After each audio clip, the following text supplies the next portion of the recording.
Greetings and welcome to the United States Transhumanist Party Virtual Enlightenment Salon. My name is Gennady Stolyarov II, and I am the chairman of the U.S. Transhumanist Party. Here we hold conversations with some of the world's leading thinkers in longevity, science, technology, philosophy, and politics. Like the philosophers of the Age of Enlightenment, we aim to connect every field of human endeavor and arrive at new insights to achieve longer lives, greater rationality, and the progress of our civilization. Greetings, ladies and gentlemen, and welcome to our U.S. Transhumanist Party Virtual Enlightenment Salon, streaming on Sunday, September 7th, 2025. Today we have a fascinating conversation in store for you about Agentic AI. How many of us have been faced with the predicament that we have so many tasks that we would like to accomplish and only so much time in which to do them? I know this is a constant predicament for me and probably for many of you. Thankfully, there are some impressive agentic artificial intelligence technologies that are coming online to help us with that situation. So joining us today, we have our panel of U.S. Transhumanist Party officers, including our Director of Visual Art, Art Ramon Garcia, and our Director of Scholarship, Dr. Dan Elton. And our special guest today is Rafi Qumsieh. He is the founder and CEO of Breakthrough Labs, and Breakthrough Labs is specializing in the development of agentic AI. So Rafi, welcome. You have a presentation to share with us, so please proceed. Yes, sir. Thank you for having me. And I do love the values of the Transhumanist Party, so good stuff. So yeah, as Gennady said, I'm the founder of Breakthrough Labs. So our mission, in a nutshell, is to accelerate scientific discovery, preferably using AI, of course, and specifically using agentic AI because of its capabilities, or at least its coming up capabilities. We're based in Austin, Texas. Here's my email, here's my website if you want to go and take a look at what we do, what we think, how we see things, our vision, things like this. So let's go ahead and get started. So, AI agents have a lot of definitions, right? And, as the field evolves, we're still figuring out, what it means to be an AI agent. But here's a working definition that I think a lot of people in the field that actually build AI agents can agree with. So an AI agent contains the following components. So first is a system message, which you can think of it as just like a text that you set and prepend to the agent. You basically give it its persona, you tell it, what the agent is, what it's capable of, how to think about things, and think of it as like the main algorithm that the agent is going to use to kind of figure out tasks as you throw tasks at it. And you're going to specify there how the agent is going to choose and handle tools depending on, its incoming information. And then you have the LLM, of course, which is the brain of the agent, right? It's basically its thinking or reasoning engine. These are your typical, GPT, Claude, whatever, all these large language models.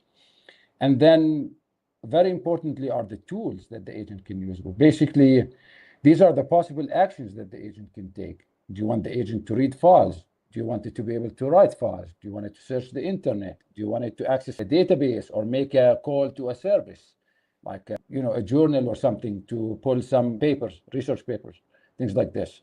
So there are so many tools, and there are websites where you can actually browse tools built by people, which is really cool. And you can pick and choose which tools you want to add to your agent.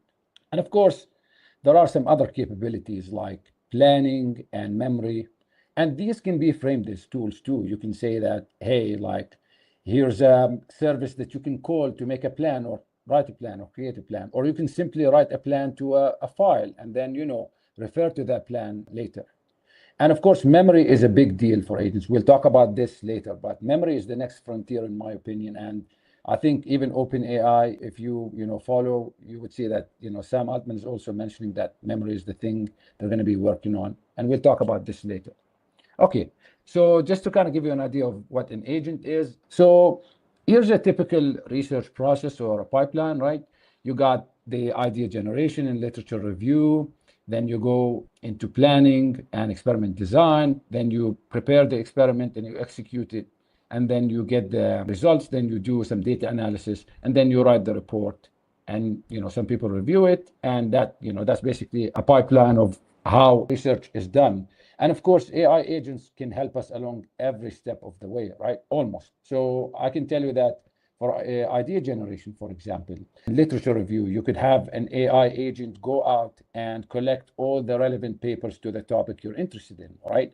Or maybe you have a research problem and you want the AI agent to, the AI agent has been trained on so many data, so a lot of data, almost all the internet, right? So it can bring some connections maybe you haven't thought about, maybe knowledge gaps that it can see that maybe it's hard for one human to see. So this is one thing that agents can help in research planning and experiment design. Of course, you could tell it, what the objective is. It could go ahead and create an experiment, define all the tests you need to do, and all the data analysis you will need to do. Right? These are things that I think AI in general is capable of, with some guidance, of course. And then experiment execution. Well, that depends. Is your experiment a wet lab? We're not still there yet, even though some companies are using robotics and stuff to do this and automating the process. But if your experiment is more of an experiment that involves code or things like this, definitely AI agents could speed up the process, right? Because they could write the code, run the test, and report to you, or things like this. Analysis also something that they can help in, because they can write code, obviously. And if you have access to the data, you can write good code. You have a good understanding of statistics and all these mathematical models and techniques. You can definitely write code. But this is something that I want to expand on, because when I say, they could do things, it comes with caveats, right? And they're still not perfect, but I'm just giving the general idea of what they can do. And then you have report writing, of course. They can write, this, depending on, what you feed them, they can write good stuff. And then paper review, well, they can definitely critique and give you some things, but we still can't take anything they do for granted. And we'll talk about why later, hopefully. Okay, so this is kind of an overview of a typical research process, right? So, and how agents can help you in each part. Okay, so I want to talk about the work we're doing at Breakthrough Labs. So we're focused on two main avenues of this process. The first one is hypothesis generation, and the second one is data analysis. And I think for hypothesis generation, we want the AI to brainstorm truly novel and high quality hypotheses to research problems. I think for me personally, the most difficult problem for humans is actually coming up with a really high quality solution to a problem or hypothesis that you can test, right? Because it takes thinking outside the box. Now, we as humans are good at this, but can we even speed this up? Can we even enhance it? Can we collaborate with AI on, doing this back and forth, where the AI could come up with something really nice and, we could say, oh, this works, this not. I feel like this is a really good place for AI to come in and help us. The second one is data analysis. And ideally, we'd want the AI to be able to successfully run thorough analysis of complex data sets. And I say successfully because that is the main problem, right? So AI can write code, but a lot of the times the code is, there's a bug or something, and the AI cannot debug it. And humans have to step in and actually do the work. And this is not good from an automation perspective, because we still want the human in the loop. We want the AI to report to the human, but we don't want the human stuck in debugging small, error problems, or a library that's not updated, or things like this, right? So this is a big area that AI agents need to improve in, which is actually successfully writing code that runs without human intervention. So these are the two things that we are interested in, and we feel so because these are the things that can be automated with AI and AI agents generally, right? And I'll show you how we're working on this, basically. Okay, so just a bit about me, founder of Breakthrough Labs, we know this. My education is in math and physics, and I'm very interested in solving the mysteries of the universe. It's a really fascinating place. It's insane. And after I graduated, back then AI was not what it is now, but you could start seeing glimpses of these systems where you just feed them data and they learn from the data and they pick up the pattern and they start generalizing, and you could ask them something and they could predict something that was out of their data distribution. And I just thought this is really fascinating. And when the day comes and we can use this in science, Imagine how much we can progress science. So that was kind of the thing, and I kept this with me as I went through my career. So after that, I taught as a college teacher, teaching mathematics. I worked as an AI ML scientist at General Motors, and I'm also an independent researcher on AI. In addition to that, I tried some startups outside AI and science that were just fun. And this is basically kind of where I spent most of my time. But when these LLMs became commercially available via APIs, that was my time to say, okay, this is the time to start actually building something on top of them, right? So there's a channel on YouTube, 2-minute papers. I don't know if you guys know about it, but the guy's signature thing that he says, what a time to be alive, right? Because we're really seeing some fascinating stuff. So yes, so this is about me, about my passion for AI and longevity. I have a few beliefs here. That first, that AI can help us solve our most complex problems. I have no doubt about this. It's going to happen. I mean, it's happening, but how it happens, there's so many ways, but I do believe that.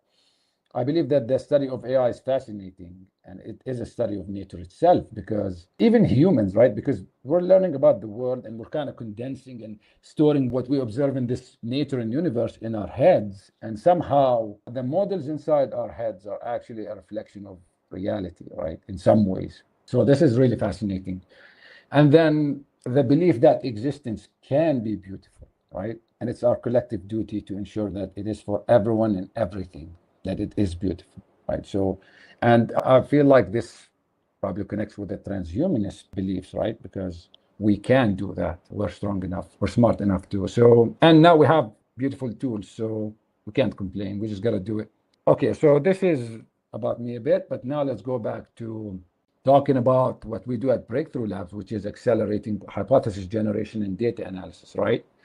And so we'll begin with hypothesis generation. So the main thesis here on why this would work, why would AI help us generate new hypotheses and things that are actually out of the box? Well, the main thesis here is that these large language models are informational gold mines, because they've seen a lot of concepts and connections between them, right? They've seen so many things on the internet, and they're not simply just dumbly storing information.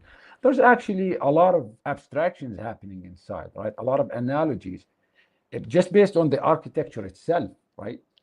And then they are generative, which means they can generate new ideas. Now, when we say generative, right, they can generate all kinds of things. So they're not necessarily brute forcing all knowledge. They're actually picking things that are plausible, but they still have their own problems, as you know, hallucinations. And so we need to kind of put guards against these hallucinations. And it's still an active area of research, how to mitigate hallucinations. We don't know if we can actually do it with the current LLMs, but there are ways around it. Okay, so yeah, we still have to review ideas for now. Okay, so how can we mine these models, though, to extract insights, right? How can we model them to extract new hypotheses? Well, you can do all kinds of prompting techniques. You can even employ some search and optimization concepts, because you can think of it as, we're searching the internal model or the internal knowledge of these large language models to find, golden nuggets or whatever. Now, for data analysis, the rationale is really simple. Well, there's way more data than insights, right? If you think about the amount of data that exists in this world, it's insane. I mean, not that exists in this world, that is actually stored, unused. It's insane. And there must be ways to kind of extract insights from. So a lot of these data, and especially in biopharma and stuff like this, it's really expensive. And so it would be a waste just to kind of have the data sitting. We need to kind of mine them as much as possible, right? And AI agents would be ideal for it, because you release an AI agent, it doesn't get tired, it just keeps going. Hopefully, if it's functioning properly, would really get you a lot of good insights. And so we kind of want to go from this data, a lot of data more than insights, to kind of data to insights. Not a one-to-one, obviously. Some data won't contain insights, but you get the point. Okay, so for us, we want to apply them. And what are applications that we can do? Well, we are personally interested in these. Biopharma, obviously, a lot of potential. You can save lives, you can remove pain, minimize suffering, all these nice things that you can help with. Fusion, we need clean energy, we need good energy. And, you know, we want to move away from coal and, you know, all these gas and whatnot, oil. So fusion would be really nice if, and you know, it's a very active area of research, fusion. So AI could step in and help us generate new material, new designs, even for reactors and stuff, maybe to optimize certain, even AI could be used to kind of decide how to configure these fusion chambers to maximize the probability of having a fusion or something. Longevity is a big thing that I love. Obviously, we all want to live longer and healthier. And I think, as you guys agree, death is horrible and it's tough. And if we can push it further, that'd be really cool. Consciousness studies, consciousness is fascinating and it gets really meta and philosophical. So it's really nice to kind of think about consciousness and how it works and stuff. And philosophy, of course, coming up with cool ideas and things like that. And I'm talking about hypothesis generation with philosophy and consciousness mostly. Okay, so the current focus for our lab. So spent a lot of time thinking about, okay, so you have these cool systems. Where do you want to go with them? Which kind of problems do you want to solve? And I think repurposing drugs is something that actually currently passionate about for two main reasons, because it does address inefficiencies, right? There's a lot of already approved drugs. They can be used for different indications, but we don't know. Maybe, you know, no one spent the time to sit down and think. There's a lot of people doing it, but maybe AI could step in and show us connections or mechanisms of actions or targets that we didn't even think about, right? Because the AI has seen so many examples, so many ideas, so many thoughts, so many concepts and connections between them and whatnot.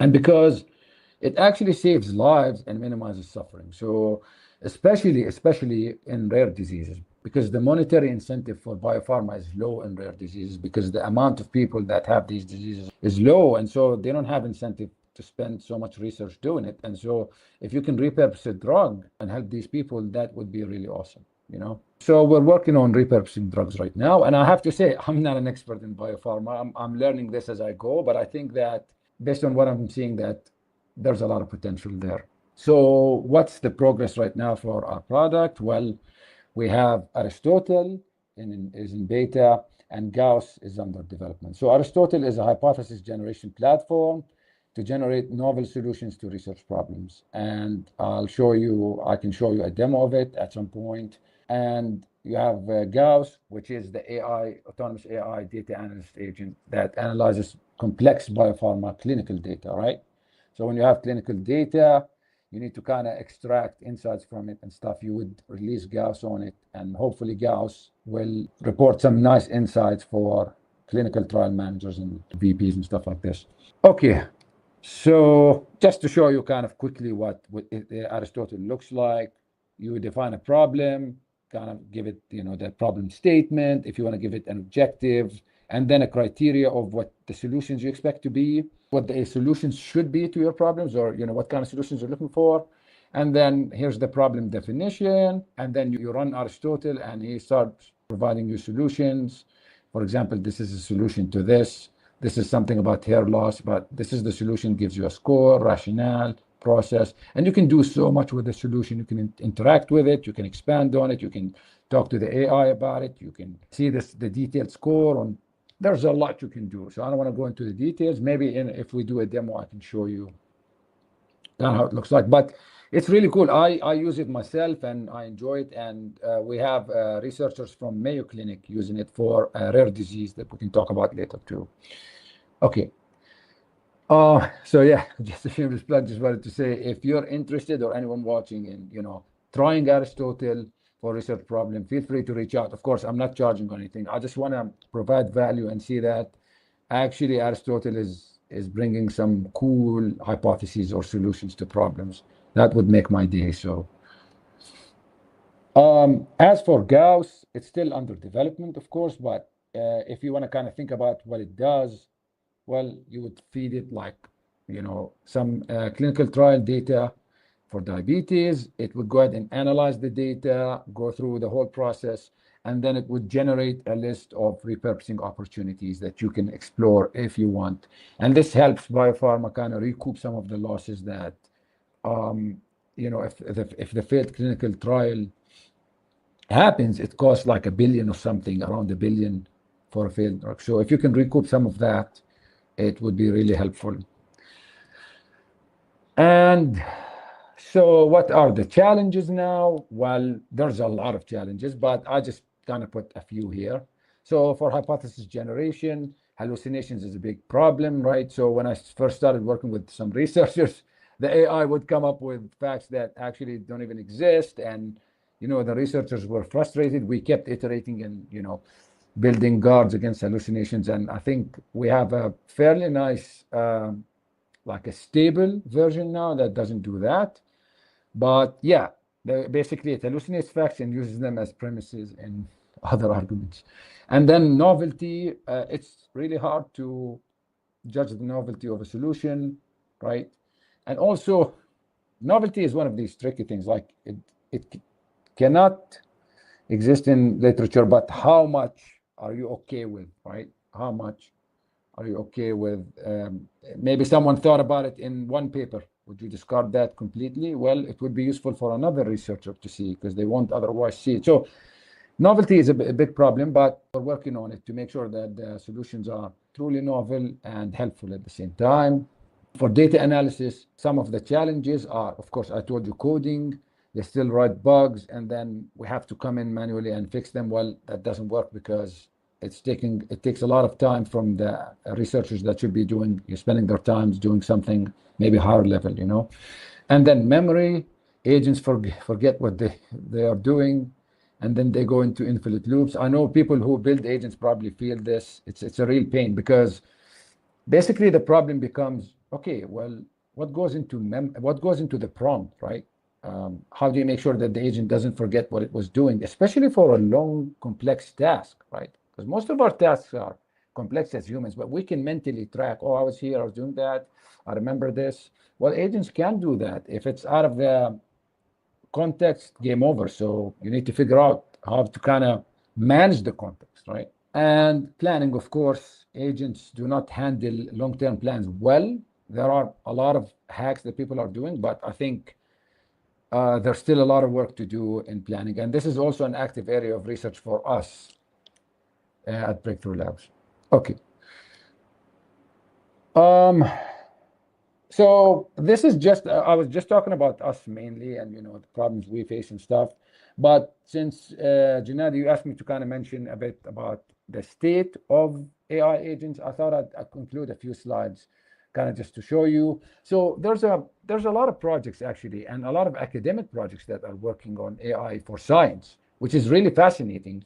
But everyone's doing it separately, and it's not being pushed like in a direction where it's actually becoming more systematic maybe, or including industry in it, or we need a way to kind of make sure that everyone's pushing towards the same thing in a way, not just separate individual efforts. So I can tell you that Google is doing great work. So they have the co-scientist agentic like flow that you can go and look at it.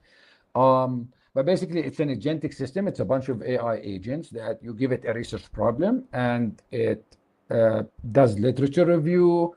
It comes up with hypotheses. It even has like a tournament of hypotheses where they match against each other and they discuss it, the agents, and then they choose one, and then they write a report, blah, blah, blah. So it's really nice. It's really nice. And actually, I think they released it this year, if I'm not mistaken. And what they're doing is they're working with researchers. It's Google. They have access to a lot of, institutions and stuff. And they did come up with a repurposing opportunity that, of course, they still need to test in clinical trials. And actually, one cool thing that they did was they were trying to figure out a mechanism for antibiotic resistance, right? And so they worked with researchers. The researchers already have like a good hypothesis that they tested, a good theory, let's call it, about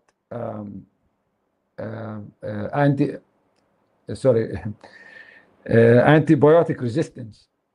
So, but then they gave the AI that doesn't know about this because it wasn't published, the information.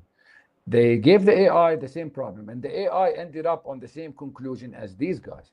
So we know that it works for some things, right? It does work. It's just knowing how to use it and things like this. So this was really cool by Google's co-scientists. You can read on their website. You have Future House too. It's a nonprofit that's building a platform for AI agents to automate the scientific discovery. And then the AI2 Institute, Allen's Institute, that's one of the founders of, co-founders at Microsoft, I think. They have an AI for Science nonprofit too that's building stuff. And if you ever use Semantic Scholar, if this is familiar, it's like a search engine for research papers. That's by them. They have Code Scientist, but I still think that all these systems still fail, and you will need an intervention, which is a problem. And there's many others. I'll show you in the next slide how many others are. So you can see here, and these are just from this source. I'll include the source at some point, but they did like a literature review of all of them. But you can see in chemistry and biology, material science, you can see there's so many, right? But until we kind of combine the efforts into one, it might be hard to see, what actually works and what not. And most of them, you still have to kind of go and test them in the lab. So this is something that we're kind of lacking. Yeah. So one thing that if you read the papers around agentic AI for science, they mention literature review. And I'm not sure why literature review is a problem. If I were to guess, maybe because, we're still relying on systems like retrieval augmented generation, RAG, to kind of, manage the knowledge of these AI models. And I do think that RAG is not enough for us to kind of, do all these memory storage and retrieval for these agents, right? They need a more sophisticated memory. And I think we're going to be seeing this soon, hopefully. I think these are my slides, actually. So I can stop here, maybe. If you have a question or anything, please let me know. Yes. Thank you very much for that overview. I think this was a great presentation, and we definitely share the vision that you have for the future of AI to help accelerate scientific progress, including, of course, in the longevity field, and to improve human well-being. I wanted to ask you, what are some of the ways that you have been able to innovate in terms of finding ways around the hallucinations? Because you mentioned there are approaches that could reduce them or minimize them.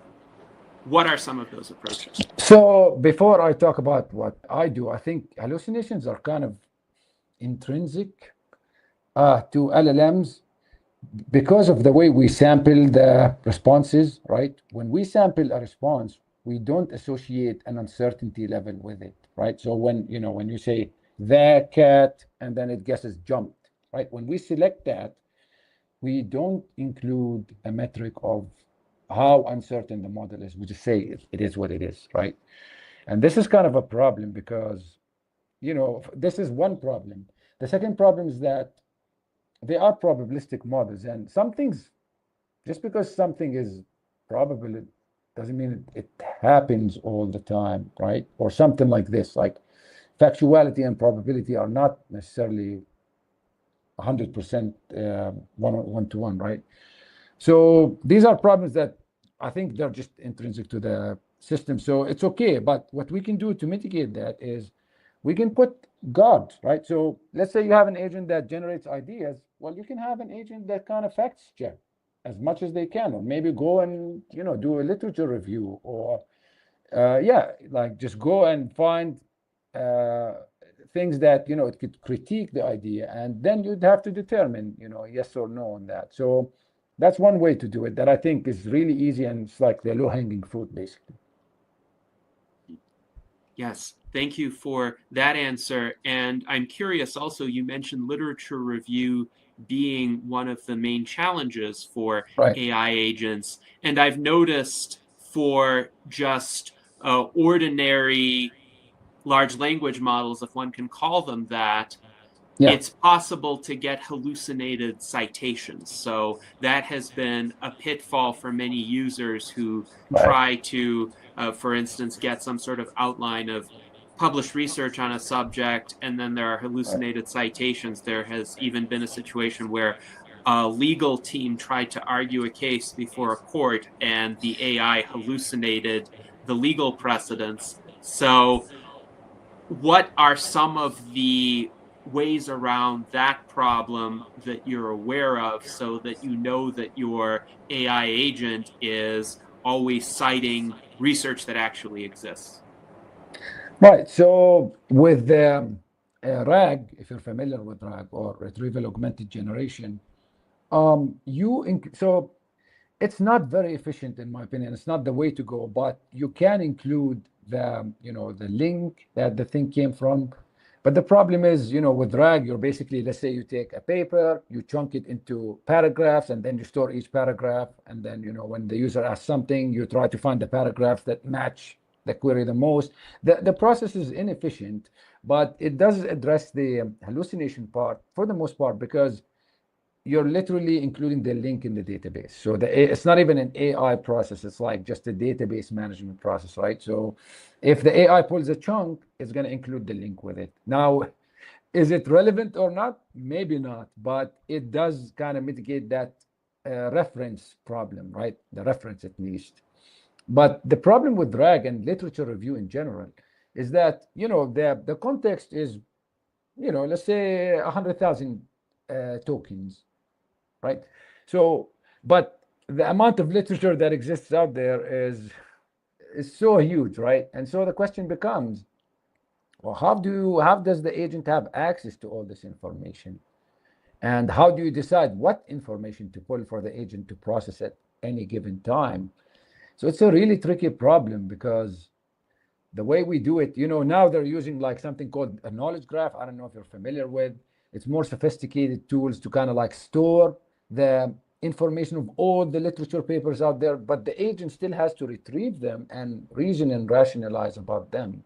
And so that's still a tricky process, right? So I think that's why literature review is really difficult, because there's just so much information more than the agent can fit in their a memory or context window, and we have to do the design as humans of what to bring in at any given time for the agent.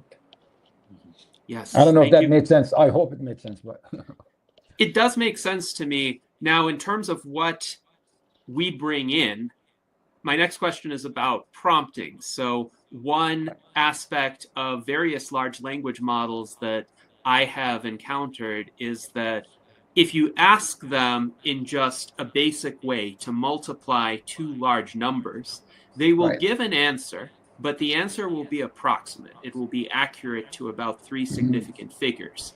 And it seems like every major LLM does this. But if you then prompt them to give a precise answer, then they engage some additional resources to do the precise calculation. So they have the surface level heuristic answer that they give you based on a surface level prompt. But if you tell them to do something that is more accurate, they will actually engage more resources to give that to you. And of course, for Right. scientific discovery, scientific calculations, you want the most precise and the most accurate answers Of course. possible. So, Of are course. there prompting techniques that could get around kind of the rough and messy first approximations that the LLMs will sometimes give?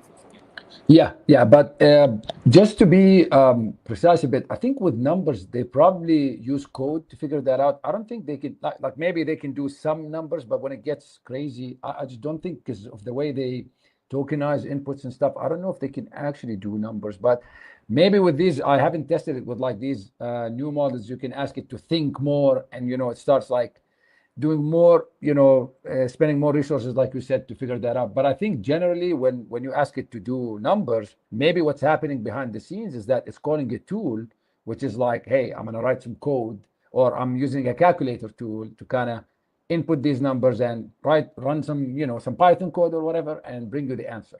And that's why it's very precise. I don't think they can do it. This is besides the point, though. I think what you were saying is that yes, prompting is. I think when first the language models came out, I think there was a lot of research that was, I would say, maybe cooler than now. Now it's like, since things are more stable, people are trying to figure out how to use them and stuff. But before, it was like, them prompting it, think step by step, and that's what released, that's kind of that was the inception of these reasoning models. After they told it think step by step, it started like producing the reasoning traces, and that improved the answer, right? And you guys probably know one of them was like, oh, my grandmother, what is it? My grandmother is gonna die if you don't think this through, or something like this, and it improved. I think it's fascinating, how much we can get from finding the right prompts. I do think so. I think, and there's a lot to uncover, right? I even think it's like more like psychology too, because it kind of thinks like a human, right? So I feel like whatever can. But maybe this is something we can use the AI to brainstorm. We can ask it about nice prompting techniques that we can use. Maybe it would give us something surprising, right? Yes, indeed. And it seems that learning how to create good prompts is going to be one of the major skill sets for success in an economy and in a research ecosystem that has these AI agents, because we need to understand how they work from a conceptual standpoint. Even if we are not ourselves building them as users, it's important for us to have this high level understanding in order to get them to fulfill our objectives. So it's a very important subject to consider. Yes. Now, Yes. Dan, Elton, do you have any questions for Rafi? Yeah, I think this is very interesting. I might likely be getting into this sort of work myself pretty soon. And I was wondering if you've considered having teams of agents, because there's been a couple papers utilizing teams of agents where each agent has a specific role. Yeah. There was one that you may have seen where they designed like COVID antibody antibody. So nice. Yes. So I think all the experts kind of agree that having a special, and this is even true in in economics, right? Having specializations kind of help the whole economy or whatever. So I do agree that having specialized agents helps, giving each one a role kind of just helps the agent focus on one thing and do it really well, right? So you kind of limit the tools that it can use, limit the scope of its work, and it kind of becomes a specialized agent or a specialized expert in that thing. So I definitely agree with you, and I think that's what Google is doing, and all these Harvard is working on this, like all of them. But I do think that we need to improve the agent itself. I think regardless of which agent you pick, I think every agent should have a great memory, should have great planning skills, because these are things that you will need when you do, any task, especially in the scientific domain. Yeah, but yeah, teams of agents, definitely. Yes, indeed. Yeah. I also wanted to hear more about how the AI agents will do data analysis, because, is it essentially, because I've used tools like Cursor or AI Code, which basically allow the AI to look at files, explore the structure of files, and then write code to analyze those files. So I was wondering if your system is able to do stuff like that, and also kind of what are you able to actually, are the agents actually able to do kind of exploratory data analysis? Yeah, so it depends. I mean, if you just give it an Excel sheet, I think a lot of, even I think OpenAI ChatGPT, you can upload like an Excel sheet and ask it questions, and it will do a nice job, right? It's okay. But when you start talking about, like, let's say clinical trials data, you have so much. First, the amount of data is insane. It's different kind of data, different sources, Now your agent has to engage in big plans before it can do that. And you have to remember, like, the agent is not going to look at every data point, just like a human doesn't, right? So if you're a human, any data scientist could tell you, like, when they look at the data, they do some exploratory work. Maybe they summarize stuff. Maybe they skim through some data just kind of to get an idea of what it's about. But you won't like look at the whole data or something. And so if you ask me, there's a lot of problems that are going. That's why, the Gauss is taking longer than Aristotle, because there's a lot of technical challenges that you have to overcome to actually get something useful. So the AI agents are not there yet when it comes to really good data analysis. Right. And I was actually wondering about what your experience has been with clinical trials data, because I've heard that it's very heterogeneous. Like if trials were conducted at multiple sites, it's not necessarily all put into one nice database. There might be, the data might be spread over many different files and different formats. And what's your experience been like? It's to the extent you've gotten experience with that actual. Yeah, exactly. So I still haven't gotten so I'm still developing toy data sets, just because you need to build the agents. But exactly. So if the way I think about it is, I think about how a human would approach it, right? And I think if we can mimic that, we're kind of successful. Maybe at some point AI agents will be smarter than us, but for now, like, if we want them, we should give them the things we would do, right? And so you could have a team of agents, like Dan said, which you have the orchestrator, and then you have the guy who does just analysis. You have the guy who goes and grabs data or finds the data sources. Like, you can do this specialization, and I think this is the way to go. But in the end, you still have to kind of design the system around it, understanding, knowing where things are, knowing how to pull things.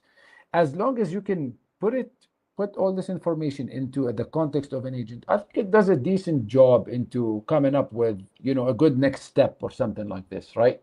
It's just kind of like managing the overall plan, a complex plan at this point. Like, it's really complex, right? If you're talking about clinical trials data.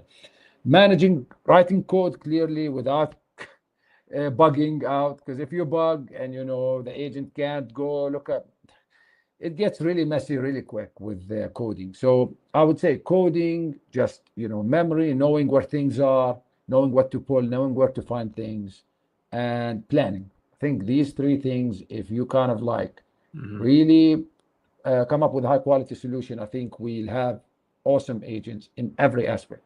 Well, one of the interesting things about this paper on using the AI agents for designing the antibody was, I haven't gotten to read the whole thing, but basically they started with the researcher having a pretty long back and forth with the sort of main agents in this virtual lab, and I think what they were doing was really nailing down the plan.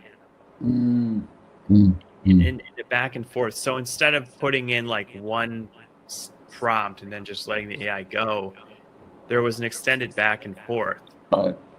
And yes, and I think working together, the human and the AI developed a plan for how they were going to design these, or how they were going to search through different antibodies. And also, so I think that might be how you can, that might be better than just prompting. If you're trying to get the agent to do like a multi-step plan. Right. I do agree with you. I think the next step, actually, like the next logical steps, is to start kind of augmenting and working human AI collaboration. Actually, you get a lot of training data from this process, right? Because it shows you basically the human preference or the human thoughts. And if you collect this data, you can even fine-tune the agents to become better, because they got feedback from the human, right? And yeah, I definitely agree with you. That would be a rational next step. For me personally, I'm kind of interested in AI in general, and so I just love thinking about these things, But I think that just like with programmers, AI didn't replace programmers yet, right? AI, the people are coding with, like you said, Gennady cursor and stuff like this. And and it's already like boosting the productivity and things like this. So yeah, even for researchers, this would be the next step, right? Good point. Yeah, and just kind of one other point I guess I could make is, AI and the LMs now can deal with very heterogeneous data sets. So in the world of like electronic health records, there have been very big initiatives to try to standardize all the data, and standardize all the coding systems. Like, for instance, they have the way diabetes, if a patient has diabetes, that could be coded in many different ICD codes. It could be coded in ICD-9, ICD-10. It could be coded in SNOMED. There's all these different coding systems. So there's been a lot of different people pushing to kind of get everything standardized into one system. But actually with LLMs now, it can actually work with multiple different systems. And so like if you say, go into all these records and find all the patients with Alzheimer's, it can work with many different types of, many different nomenclatures, many different coding systems. And so the need to standardize is actually not as great. And so that's, that's kind of a big advantage, I think. Yes, that's awesome. But as far as the, I've seen that actually,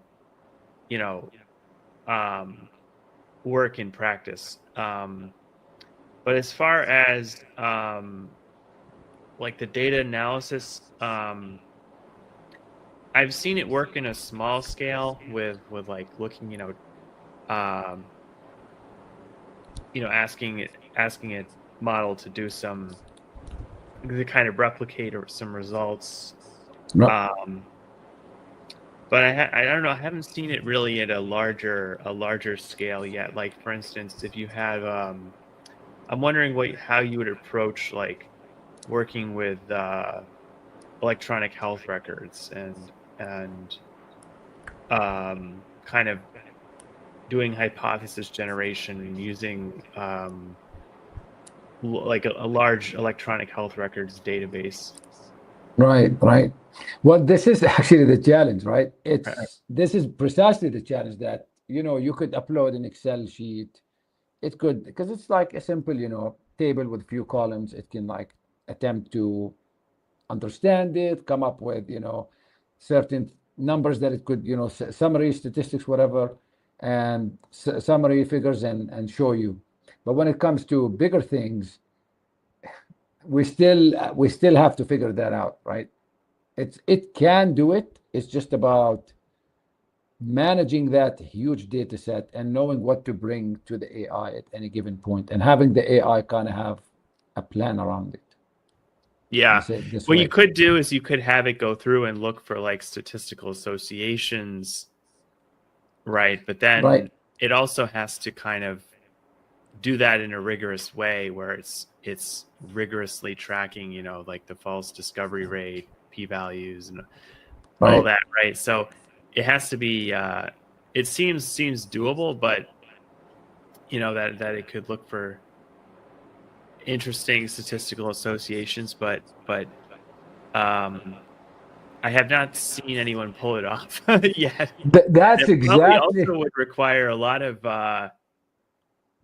compute. If it's writing code, that's because if it's writing code, basically to pull down data from a database and then analyze it. And then it's doing that hundreds of times to check for different statistical associations. Like, there's probably going to be a pretty big compute cost too, right? So absolutely. What are your thoughts? Oh, I absolutely agree with you. It's an expensive process. And I agree with you. It's a difficult problem and no one has nailed it yet, which makes it a really nice challenge because, I mean, I hope we agree that analyzing these data sets is like important and could be useful, right? Or can be important, let me say. And so we need the agents to kind of know how to analyze data for us. Or we could just have humans do it, but if you release agents, it's probably more efficient. They just keep going, do that. The costs are 100% with you. I'm with you. I think there's a a trend towards having small language models being the agents. You kind of fine-tune them a bit to specific tasks to do them really well, and then they're small, so they're not that expensive. You can run them. But if you're talking about computing on the cloud, running, certain operations and stuff, I agree with you. There's some cost, but I feel like the value we may get justifies the cost, right? Hopefully. And we can always optimize. Once we figure out how it works, we can say, oh, this is a bottleneck. Let's try and reduce it, right? That's something I think humans are good at in general. But my question to you, do you see the value of like automated data analysis? Because I feel like there's just a lot of data out there. Absolutely. Because I like here at the, I've been working at the NIH. I'm probably going to be leaving in about a month to start a new job, but I've been at the NIH and I've been looking at this data set called the All of Us data set, which is a large like biobank, which includes like electronic health records, genetics data, and surveys. So it's a massive data set. And if you look at a lot of the papers that have been published on this data set, a lot of them are just looking at a very specific question and then doing some statistical analyses. For instance, I'm looking right now, there's been hundreds of papers published. Like one of them I'm looking at right now, just randomly, what is looking at an association between low vitamin D and alopecia. So they went into electronic health records and they looked at all the patients who had blood tests for vitamin D, and then they correlate that with alopecia. And there's tons and tons of papers like this. Another one, I saw recently was looking at wearables data as well, and looking at the correlation between number of steps and recovery after surgery. There's a lot of these different papers. I see, like picking a certain topic. A lot of these papers, I think they're relative. There's a relatively simple template they're following, where they're like defining the cohort, isolating that cohort within the EHR data, and then running a bunch of statistics. And I've been thinking, like AI is almost at the point where it could basically do a lot of these analyses, right? I agree with you, actually. In this 100%. Sort of research, there is sort of a lot of these papers, like I just said, they follow a sort of template, right? A lot of these are like observational studies, right? So and so I'm thinking, like in the future, you could just have AI, do the entire study for you, right? And exactly, and just like test these ideas, that people, because maybe the researcher thought, okay, there's a relationship between vitamin D deficiency and alopecia, but it turned out to be wrong. Well, you had to run the test, right? Right. It's like I'm looking at, like, there's another one here. Association of e-cigarette use and psychological distress. There's all these different papers, and I think AI should be able to do this, and with the understanding that it is still an observational study, so there's probably going to be confounding variables. It's not as definitive as an actual RCT, but these sort of observational studies can be very useful for hypothesis generation, and then finding a signal that can then potentially motivate a more rigorous study. So indubitably, so I completely agree with you. I think it's amazing, and I think there's a lot of low-hanging fruit there, and it's exciting, right? As far as the other topics, I think this is, I don't know, but I definitely within EHRs and observational analysis, I think a lot of it can be automated, even with today's AI. I do want to ask you, actually. So the NIH, are they willing to pay for analysis like this, right? Because usually with anything, especially for science, you have to worry about funding and stuff like this. So I'm just wondering if you know anything about it. Like, are they willing to pay for this kind of work, automating the analysis or something? Because I know they have a lot of data, right?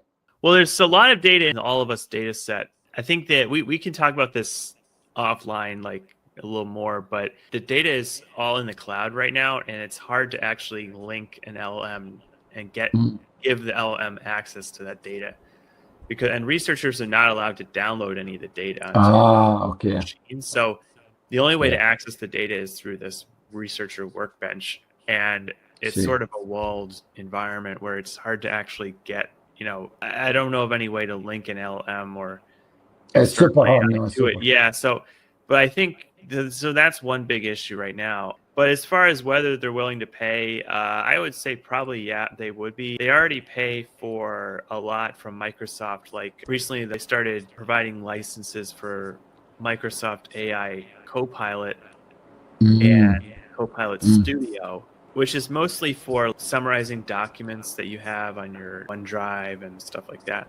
But they were definitely willing to. They've definitely been paying for AI from Microsoft, and they also, I know they pay for a lot of consultants and contractors to come in to sort of do like advisement work. So yeah, I think potentially, but I'm not sure that. I'm honestly not sure if a lot of NIH researchers are really aware of really what can be done at the cutting edge right now. I see. Yeah. Probably a bit of a gap in just knowledge and understanding. Makes sense, actually. You're right. You're right. They're catching up to it, right? But generally these big companies get, the big contracts, which is kind of sad because you want to kind of like give small businesses the chance to, do their thing. But I know the government has programs for small businesses too, to be fair, but generally the big ones get the big fish. But thanks for all the info. That's really nice to know. Yeah, I feel like it's just a select number of scientists right now that are really trying to do this sort of stuff, but more people are catching on to what's possible. That's awesome. Yeah, I mean, it helps all of us if everybody's on board. And I will point out, of course, often innovation does come from the small businesses or the individual researchers who are willing to do something unconventional and explore paths that have not been sufficiently explored. So that is where I think our virtual Enlightenment salons bring value, because we help to identify some of these innovators and help them get their message out, as we're doing right now. Now, Dan, you shared 3 articles, and 2 of them you touched on. So this one is from Scientific Reports: AI designed mutation-resistant broad neutralizing antibodies against multiple SARS-CoV-2 strains. And here's another one from Nature: the virtual lab of AI agents designs new SARS-CoV-2 nanobodies. And interestingly enough, I have spoken for about 2 years about the need to create a way to defeat multiple COVID variants with the same treatment or the same vaccine, the same antibody, whatever it may be. And in 2003, there was actually a study that discovered a very promising antibody called E7 that worked against multiple COVID variants. But it seems that that study was not then taken further to develop a clinical treatment. But it seems there are other approaches, other possible antibodies that could be discovered or synthesized, including through the assistance of AI. And that, I think, is going to be necessary to get rid of this scourge of COVID that continues to affect us. We're in the middle of another COVID surge right now, even though a lot of people prefer to ignore it. The fact is that virus is not ignoring us. And then Dan shared another article, and Dan, perhaps you could comment on this one further. This is from Stanford Medical School. It's entitled "Researchers Create Virtual Scientists to Solve Complex Biological Problems." So, Dan, what else do you want to say on this one? Yes. So that's the AI agents I was talking about earlier that help design the COVID antibody or nanobody. If I could share my screen, actually, we can discuss it a little bit more. So can you guys see this? Yep. Yes. Yeah, you can see they had 5 different agents: principal investigator, immunologist, machine learning specialist, computational biologist, and scientific critic. And this is what I was saying before. The first part of it was just going over the project specification with an extended back and forth dialogue. I think the human actually talked to these agents for, I think, a couple hours, really nailing down what they wanted to do. Then they had these different tools that the agents could use, like AlphaFold for protein folding and studying the effects of mutations on the folding, and then Rosetta, which was like docking software. And then there were more meetings, and then finally the system was allowed to run. The entire team of agents was allowed to run autonomously. And I think they have another figure here. Yeah. It was allowed to run autonomously and basically designed a bunch of these antibodies, and then in the end they tested some of them in the lab. So yeah, here you can see like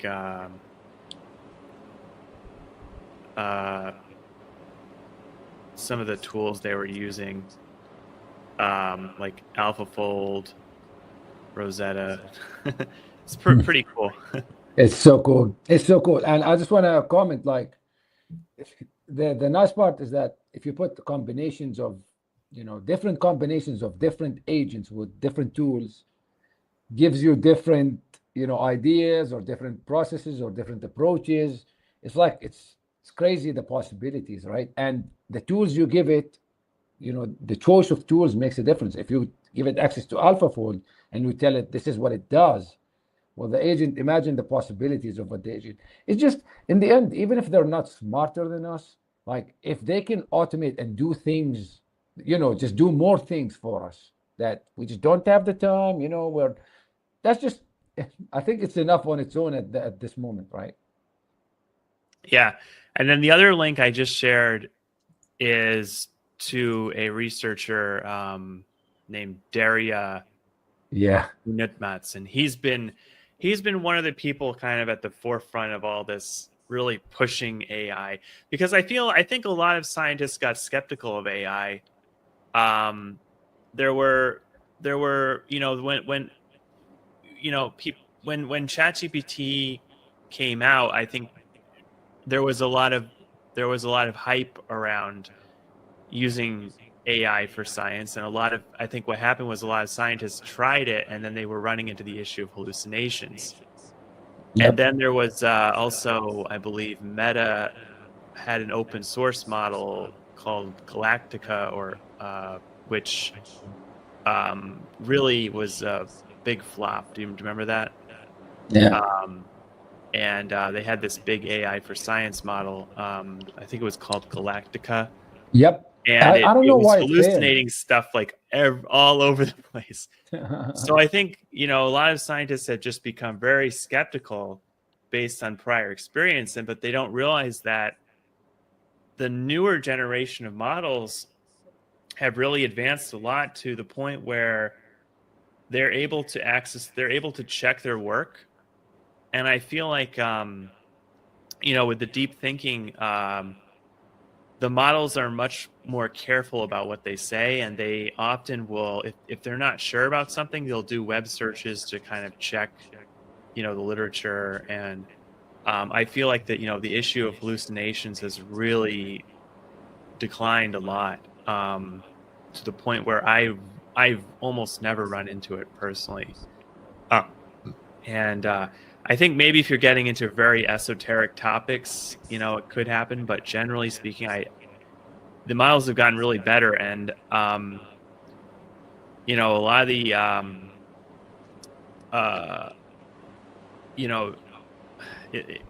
anyway, I think people just need to try them out and keep experimenting with them. because they are getting better every year. It's not plateauing really, despite what a lot of people think. So yeah, Daria Unutmats has really been at the forefront, really pushing forward AI for science. And in this Twitter post that I shared, he talks about how GPT-5, he basically gave a very large data set to GPT-5, which was a series of metabolites from patients with chronic fatigue syndrome. And the model basically replicated a lot of the work that they had done, even finding some associations in the data that took them months to discover. So he's got a couple posts on this.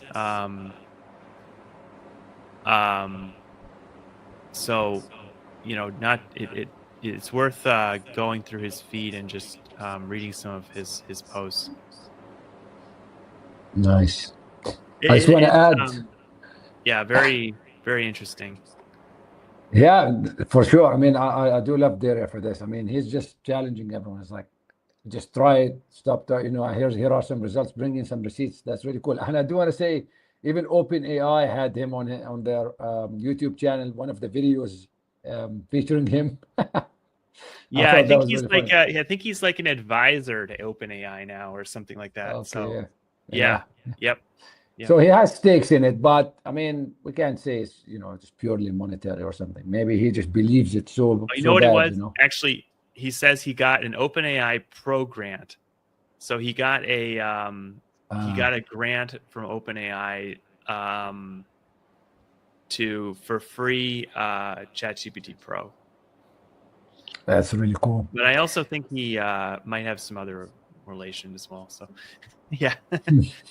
We always be aware of conflicts of interest, but I don't think he's like I think he's been talking about this stuff long before he got this. So it's been consistent. Yeah, it's always good. That's really good. Yes, I've seen Dario Unutma's posting on X for a number of years, and yes, it seems to me his messaging regarding the promise of AI systems has been consistent. Now, I will echo what Dan said about the importance of continuing to try out the new AI models and not just assume that they are stuck at some level of capabilities that they might have had a few years ago or even a year ago, because there has been significant progress since that time. Now, absolutely. Art Ramon, do you have any questions for Rafi? Not so much questions, just some thoughts. I remember very early on, right before RAGs became a feature, I remember looking up torque specs for seatbelt harness in my Nissan. And normally this automotive data, technical data, is behind a service, some sort of pay service that you have to get the technical data. So it wasn't really out there. So it was generating a lot of hallucinations on the torque specs of this seatbelt harness bolt. And I think I did some research first, and then finally RAG started coming out, and I told it, go on the internet, search for it, and it did find it on the internet because someone had posted this proprietary information on a forum. So it was out there, and finally I was able to get the correct torque specs for this boat. So I remember when that happened, hallucinations, and then RAG comes out, and it's a lot better getting information off the internet. And one of the things I've done is use projects, the projects feature at OpenAI, and you tell it to act like a certain type. I have like this investment AI, act like a professional stock trader or whatever, and then give it certain information. And I always use that project for my queries. It's like, I've got X amount of money to invest. What should I buy? Nice. And it gives me, it's led me to some very interesting ETFs that I never even heard of before. So Yes. I've been swing trading those, and it's done pretty well at that. Another thing I've done was a while back. I don't remember exactly what it was, but I did a query in OpenAI. It gave me some information, but I wasn't an expert in that particular field, so I didn't understand if it was true or false or hallucinations. So I fed it into Claude, the results. I said, is this true? And it pretty much confirmed that, yeah, everything looks right. So that's when I first started using two different AIs to check each other. And that I do that every now and then now, but ChatGPT's gotten a lot better. I don't have to do that as much. So nice, yeah. Yeah. Even Google, do you guys use Google? It's like the AI search, when you type, now it gives you that AI feature thing. It's been really nice too. It gives links and everything, and it's free too, and it's really quick, surprisingly so quick. So actually, yeah, I mostly use Google a lot. I used to use the Google feature that it would do a keyword search for you, and I think it would like check for it daily. And I used to use that to track my name or certain things I was working on, and that was like an automated process. But I've done something similar with the newer Agentic AI in OpenAI. So I wanted to know, when the Google Hub Max, which is a little device that you put in your kitchen, and it has a little screen, and you could answer the front door with it and do conference and do some basic search. Well, I thought the product wasn't very good, but I mostly used it for the doorbell answering. And I was like, I gave the Agentic AI search the net on a regular basis for when Google plans on upgrading this with Gemini. And it's been checking weekly. And finally, it gave me a positive result. They're coming out in October with, they're going to redo the whole operating system in the Hub Max and integrate Gemini with it. So it's going to be a lot more functional than it has been when they do that. Because Gemini, I use it every now and then, but I pay for Open AI's ChatGPT, so I don't use it as often other than to check sometimes. Or I put in the same question into several different AIs and see who has the better result. And I remember one time I put in like an acronym of something I heard, and only Claude was able to figure out this acronym, which was interesting. Very much. Yeah, I'm trying to use the agentic part more, but I also kind of needed something interesting for it to do. Because most of the times I could just do it real time. Yes. I can do it query real time, but I'm trying to find more things where I can use the agentic AI to do things for me. So yes, yeah. I mean, it could be an overkill, honestly, for a lot of things. Like if you want to just pull a fact or something and a simple search, like you don't need to worry about this. But some things do require this agentic work. And I don't know if you guys have seen, but they have these new browser now, AI, right? Companions. They kind of want you just to tell it what you want, and it would do things in your browser too. So this might, help speed things up for you or something. Yeah. But yeah, they're saying that. I think I read it. Someone was saying that computer use agents are going to be coming out probably in early 2026. So, like I said, this whole AI wave is not plateauing. I mean, you're just going to keep seeing more agentic capabilities, and more ability to do longer and longer tasks. There was a study from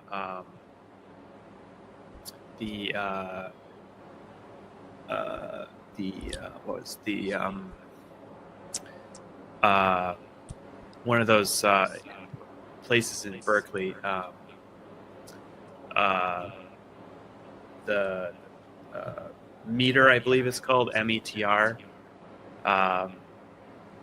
and modeling and threat research, model evaluation and threat research. They have a study where they looked at ability of AI to do tasks of varying length. So like tasks that would take a human 1 minute, tasks that would take a human 30 minutes. And then they looked at how likely it was to be able to do each of those different tasks. And what they found was that as the tasks get longer and longer, the probability that the AI will be able to complete it drops off. But what they also found is with each new iteration of AI model, like the task that the longest task it can do with like a 50% success rate is basically increasing exponentially. So, with like ChatGPT 2, it could do like basically tasks that could take a human like 10 seconds. But then when you got into longer, more complex tasks, it would fail.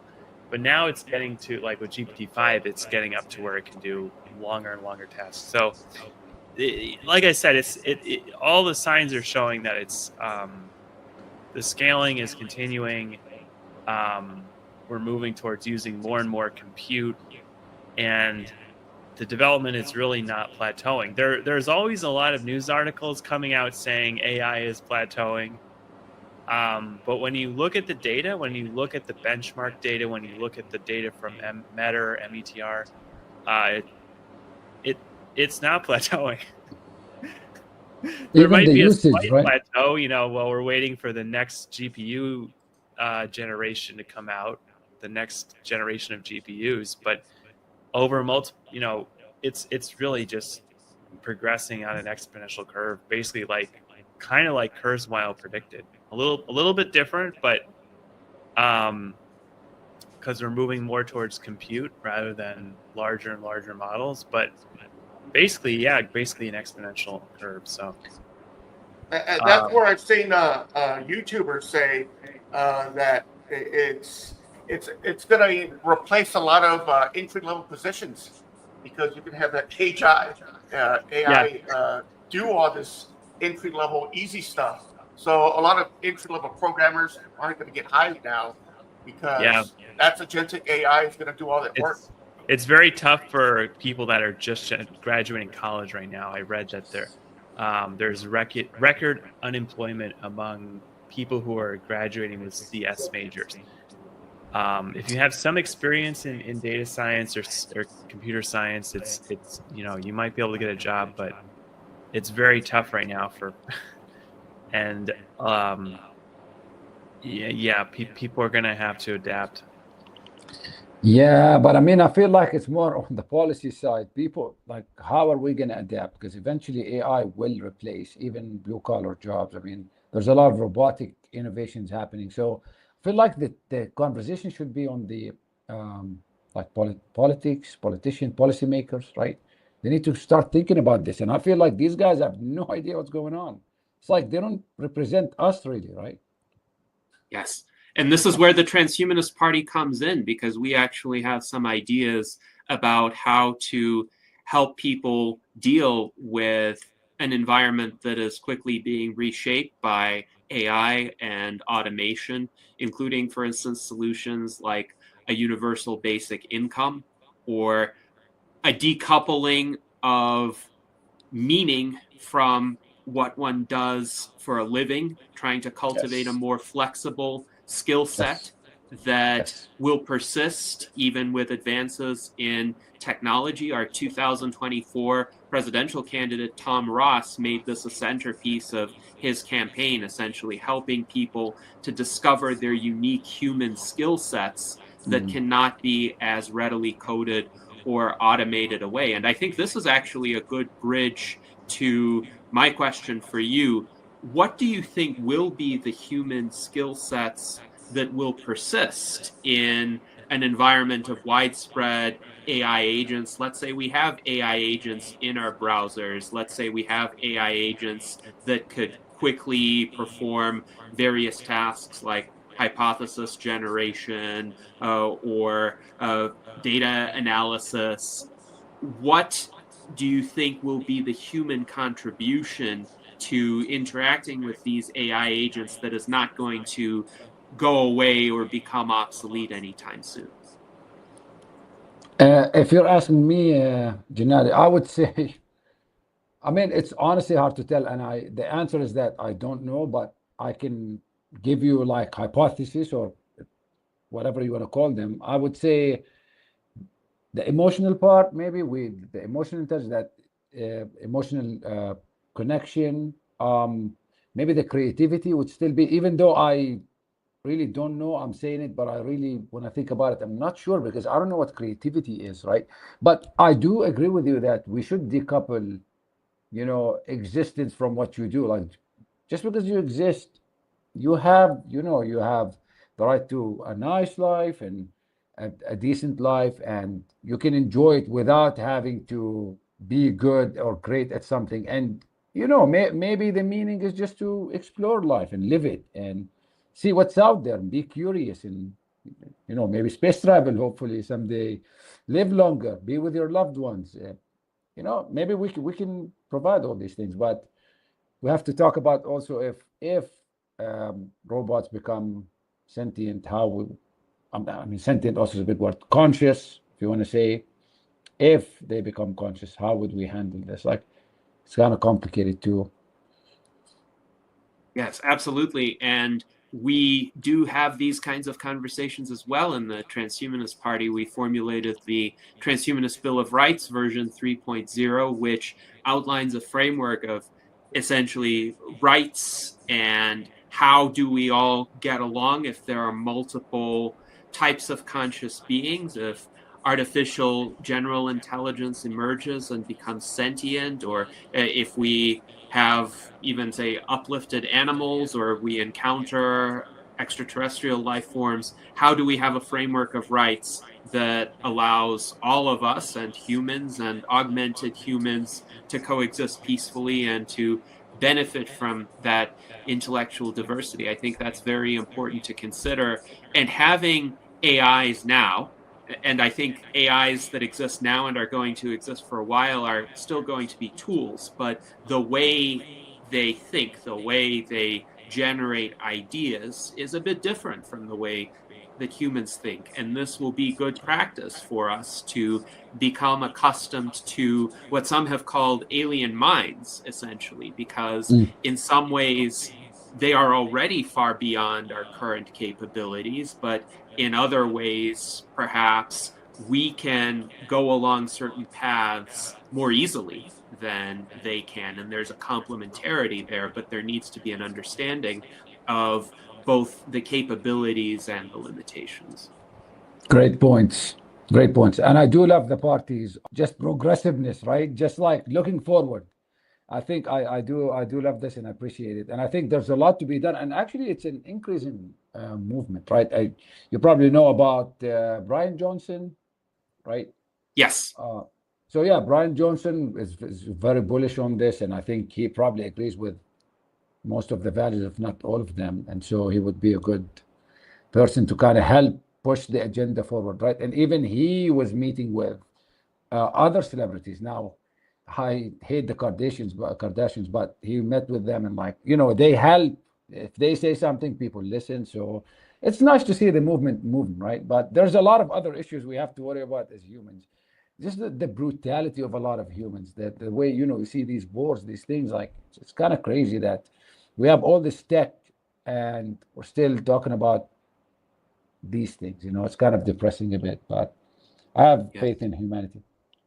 Yes, and actually, the stream that we held last week was a compilation of my presentations from 2023, 2024, and existential risk, the idea of the great filter, the problems with all of these wars and other kinds of, let's say, political or geopolitical nonsense that we're experiencing right now were discussed. And the conclusion that I came to is, it's essentially up to forward-thinking people like us to innovate our way out of this, to provide a vision for a better world, provide for tools to help humans get there, to help humans realize that all of these age-old destructive ways of functioning are not serving us, and there are better ways to approach the future of our species. Lovely. Yes. 100%. Thank you. Thank you. So now I think it would be a good idea to see a demo of Aristotle if you have the ability to share your screen again. I think it would be fascinating. Yes, and it would be my pleasure actually to show you guys, get your feedback too. So just basically here you have the discover mode or feature, and then the chat. If you want to chat with different AIs, you know how you guys were saying like sometimes you like to switch between AIs. Well, you can do this here, but the discover part, well, you can define a problem like we saw before. And these are some of the problems I defined, right? So let's look at this one, for example. I'm asking the Aristotle to brainstorm solutions for this problem, which is a design for a wireless charger receiver that efficiently converts received electromagnetic waves into electricity. Basically, I'm saying I want you to create like a wireless charger where I have my phone here, let's say, and it's being charged from a distance. Now we have the magnetic ones, right? But these are short range. So I'm talking about long range using electromagnetic waves. So I gave it the objective and I was like, this is the criteria that I want you to, so every solution you produce must have these criteria, right? If it's not, then I'm probably not going to look at it or maybe give it a low score or something. And so you can see some of the things. It must be compact, lightweight, and suitable for integration, blah, blah, blah. And then, you tell it, hey, go ahead and generate, like brainstorm. And you can choose the model that you want, basically. But if you open, so it generated some solutions. I guess this one, it generated one solution. But you can see the solution it generated, right? So this is the title. This is a description of it. This is the score it thinks based on the criteria, how much it matched the criteria. And then a rationale behind it, and then a process, right? And as you guys said, as the models improve, the quality of the thing, the quality of the solutions improves. And of course, let's open the solution so we can actually look more into things. So for example, we can read about it. We can see for every criterion that I set, it gives a score and a rationale for the score. So you can see as a researcher now, you're doing things a bit differently. You're actually like interacting with the AI's idea and kind of evaluating it at the same time. And then you can go down here and be like, oh, well, I don't understand what you meant by metamaterial and how would metamaterial do this? So you could be like, what are metamaterials? So it's another way to kind of research things, right? And then you would send it, would answer you. So, so not just that, you can also do a lot of things with a solution. You can create a detailed description, like a report. If you like it, you're like, I want more details on it. You can evaluate it, but it already did. You can refine it. Let's say it looks for knowledge gaps, issues, inconsistencies, and improves it. You can expand on it, which means, you can take the concept and generate basically like variants of it, right? You can Google Scholar, that's too basic. Here is another thing you can do. You can refine it, but you can add additional criteria. Let's say you like it, but it did something, you think, you want to exclude, you can even refine it further.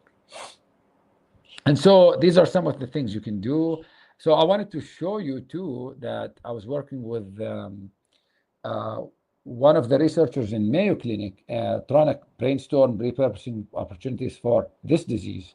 This is a very rare disease, and it's deadly, and it's painful too. So that's the problem with it, because what happens is that whenever you have a trauma or injury in some location, bones grow.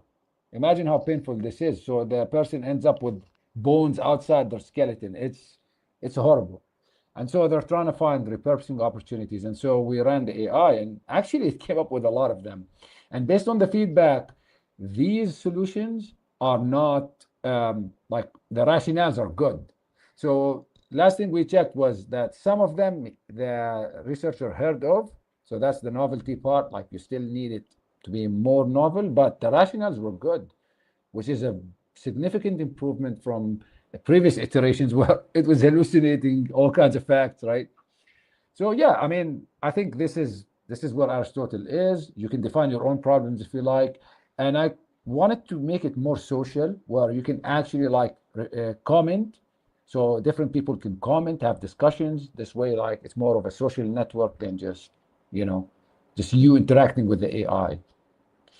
But yeah, basically that's it. If anyone is interested in using it, just let me know, and I will give you a token where you can actually, like an account where you can actually use it. But you can see the AI actually gives very decent information.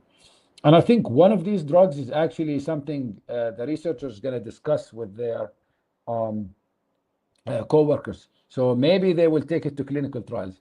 That would make me so happy, if this is the case. Yes, but yeah. Absolutely. So for those who are watching on YouTube, if you have any interest in trying out Aristotle, please make a post about that in the chat, and I will get your information over to Rafi. That way we'll have more beta testers for this very fascinating system. Now, I noticed it seems to be possible to choose an LLM, like there was a version of Claude available. What are the options for the LLMs that can be used? So I keep adding. This is the choices. These are the choices that you have. GPT-5 has been really nice, actually, especially with brainstorming and hypothesis generation. I found it to be, for some reason, I don't know what they're doing. It's really nice. Opus is good. It's pretty expensive though, but it's really good. Sonnet is decent.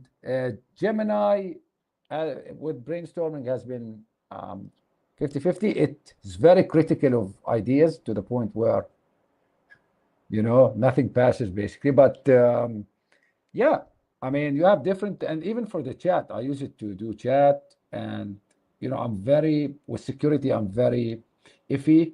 So this doesn't store any information, right? So that's kind of cool. I don't have to worry about my data. You can download also the chat. So yeah, it's just, I'm trying to give you tools to kind of use AI to, boost your research efforts. And to add to this, some of the ideas that I had before about, let's say I'm researching AI, I'm trying to come up with a way to improve AI. And I asked the AI to brainstorm ideas. Some of the ideas that I had were actually part of the brainstorm. So, it might take you 2 months to brainstorm something, and then the AI just throws it at you, and you're like, oh, shit. I mean, you feel good and bad at the same time, right?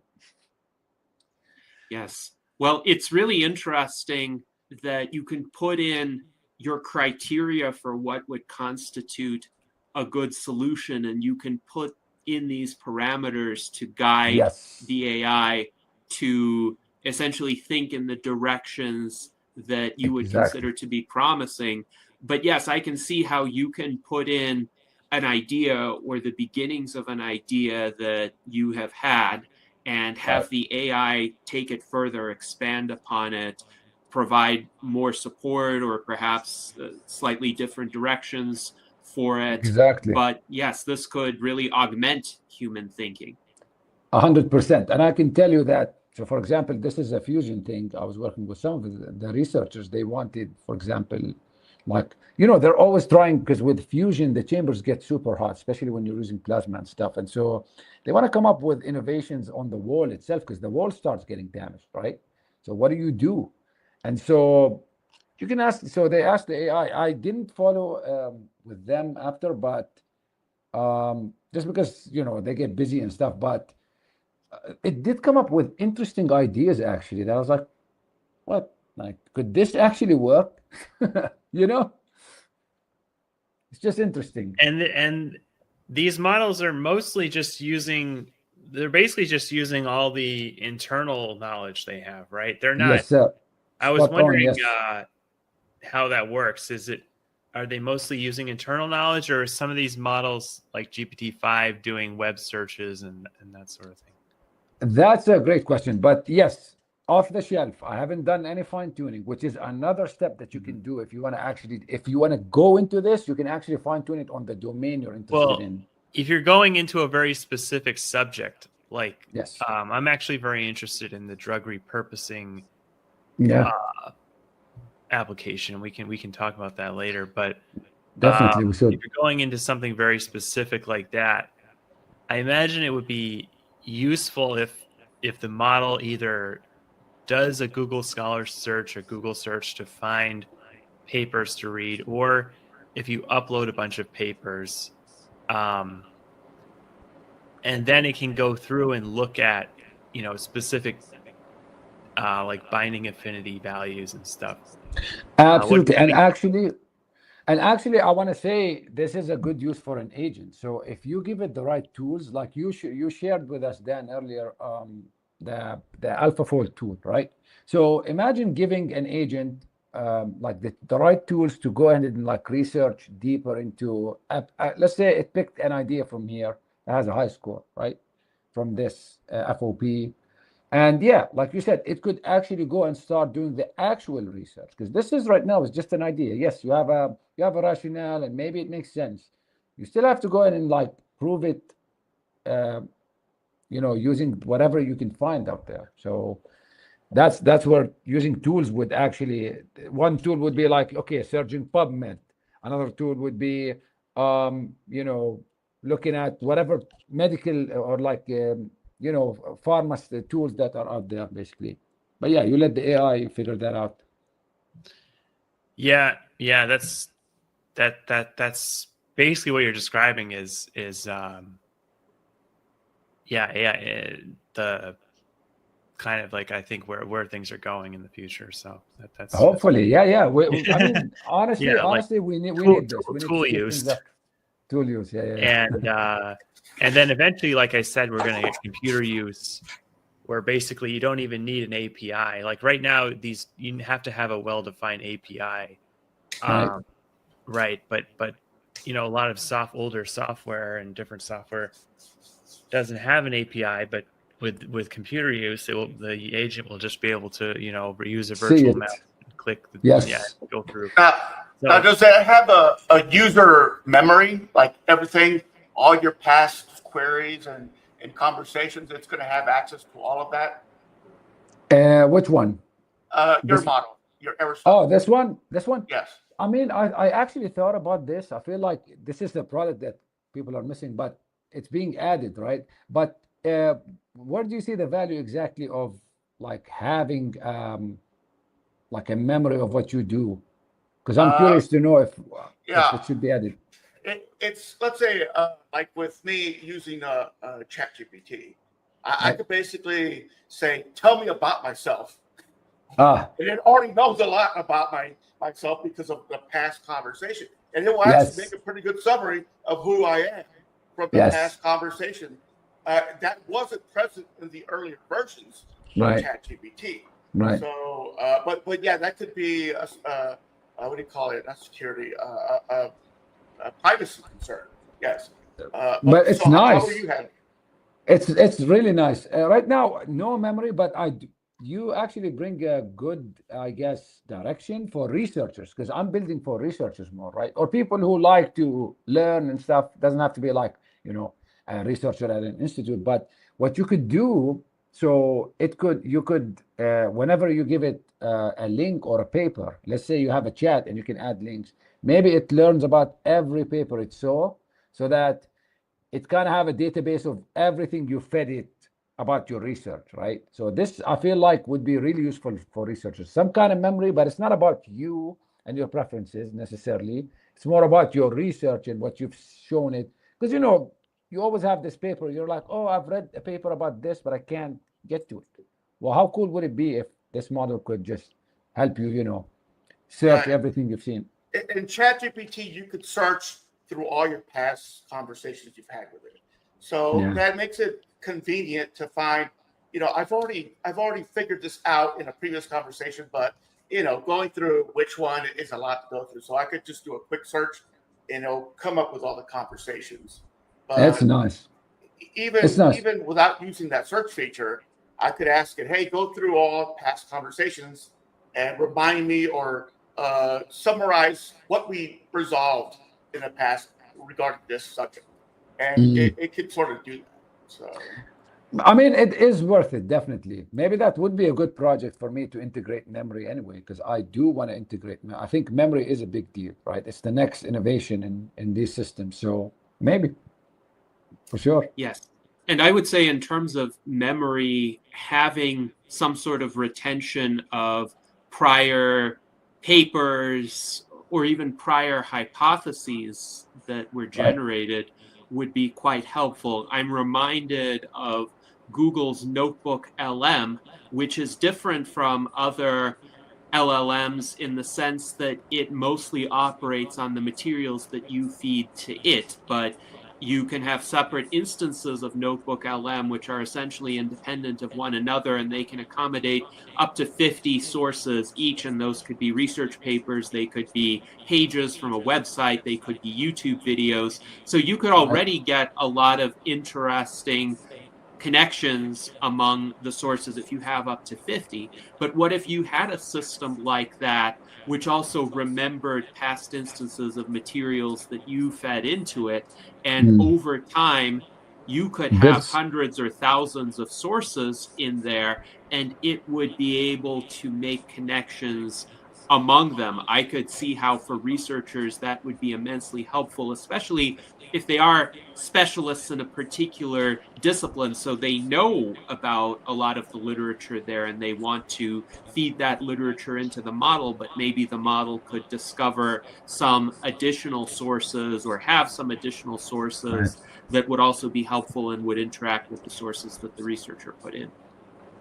Absolutely. I mean, I definitely agree with this. And I think these are things that the AI, like these models, shine in, because, you know, they can make connections between things if you tell it. Sometimes it's messy, sometimes it's wrong, but they can definitely connect things that I wouldn't say it's hard for a human. It's just, I would say it's not possible because of how quick they do computations versus us, right? They're doing it on a chip. They have all these huge data centers. You only have this brain, which is a fascinating tool, but it's still limited in that sense. They can see a lot of things and bring it to us, right?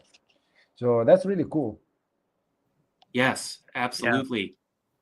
Yeah. Some of these models like Claude are supposed to have very long context windows. So you can actually use the context window as a memory. But I think the way it works actually is it actually sort of summarizes some of it and just condenses it down, because probably. Yeah. And I think Claude is supposed to have like 1 million token context window. Yeah, if you just implemented that directly, you wouldn't be able to do it. So they're using some tricks under the hood, sort of. And there's a lot of research that it deteriorates. The longer the context, the lower the quality of the response. I think there's a lot of research on it because it's just hard to, you know.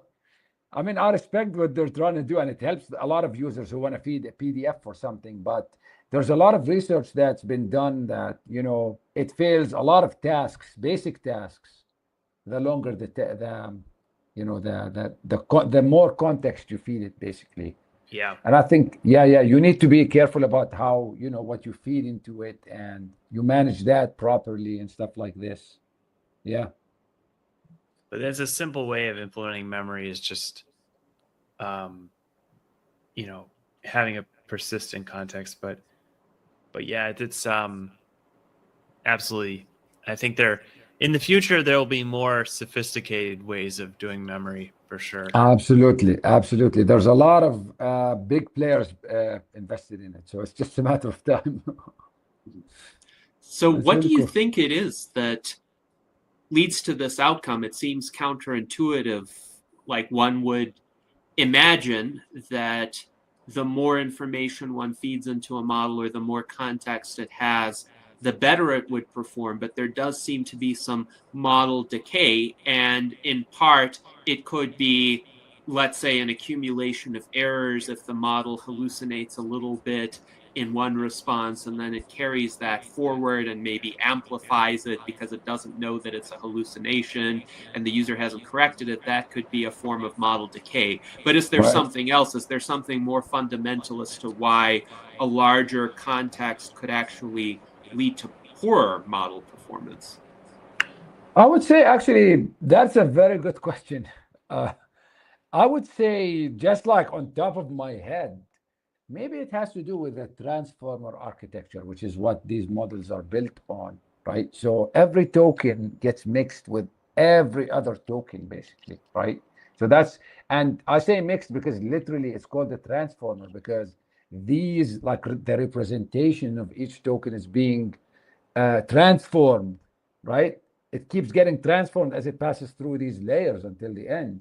And so imagine having like, one word or token, the representation of it or the vector of it or whatever is going to be affected by 100,000 more other variables or things, right? Now, of course, there are attention weights. It's not going to pay attention to everything. But imagine how many mixing is going to happen in between. So maybe they reach a point where everything's just so mixed up, like every vector is so transformed to a level where it can't distinguish between things. This is what I was kind of getting at before is the transformer has a context window. Traditionally, it's something like 10,024 tokens.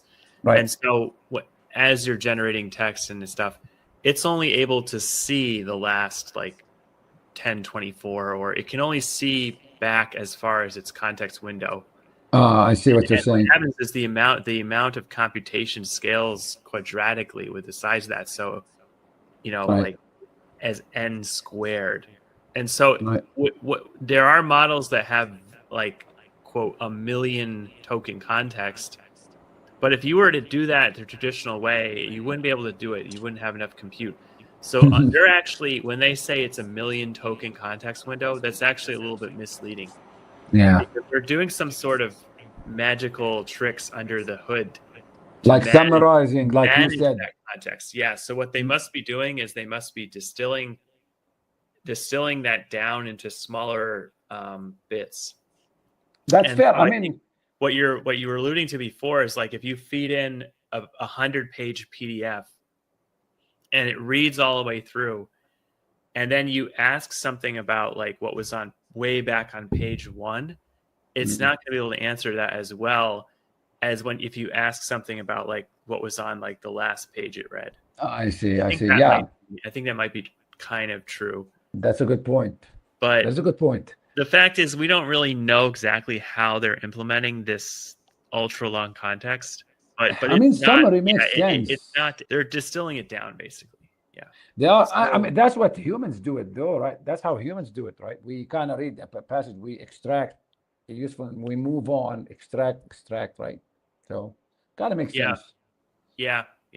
Yes. So, as we are approaching the end of our virtual Enlightenment Salon, I have one more question for you, Rafi, yes, and then I'll invite you to make some concluding remarks. And that is, given the proliferation that we're seeing of AI agents, including Aristotle and Gauss, which you're developing, but also the many others that you've mentioned in various disciplines, it would seem to be fascinating to have AI agents in the future communicating with one another and interfacing using their distinct architectures, their distinct ways of looking at scientific problems, just like you could have different human scientists, different specialists from different disciplines interacting with one another, collaborating on research. Where do you see the possibilities for that? How soon do you think we're going to have teams of AI agents working together on scientific discovery? Great question. And I do want to say that Google is actually looking into this. And you know, if you've heard of the MCP protocol, which is so it basically Anthropic came up with it. They said, hey, like this is how we think, you should define tools for the agent. It's a standard on how to define tools and define agents in general. Well, Google came up and said, okay, well, now we need an agent-to-agent protocol, right? And this is a way for you how to define your agent, expose it to the world, so that if anyone wants to talk to your agent, they would how to query it, etc., like authentication and stuff like this. So definitely something that should be happening in 2026. Seeing agents communicate with each other, and you're going to see people publishing their own agents, right? Even I thought, like you said, Aristotle could be exposed via an API or an agent-to-agent framework where someone could query Aristotle and get the solutions, right? Or Gauss in the future, they could give Gauss, point them to the data sets, and Gauss would do all these fascinating things. And maybe their agent is calling, right? The agent would be calling my agent, basically. So yeah, very forward-thinking, Gennady. I think you hit a very good point. Yes, thank you very much. In 2026, that is coming very soon. So we are Yes. soon to be immersed in this fascinating world of AI agents communicating with one another, contributing to scientific research. Let's hope they help Yes, us sir. solve many of these pressing problems, cure some diseases, help us live longer and better. So thank you very Yes. much, Yes, Rafi. sir. And any concluding thoughts for our audience today? It's been a fascinating chat, guys. Really nice. And, like I said, I'm a big proponent of the party. I read the values. I think I agree. It's the progressive movement we need. And, we should stay in touch. And it's been really fun. Absolutely. And we look forward to seeing how your efforts progress with Aristotle and soon with Gauss. Let's hope Yes, that sir. they can be deployed to benefit as many people as possible so that we can all live long and prosper. And prosper. Absolutely.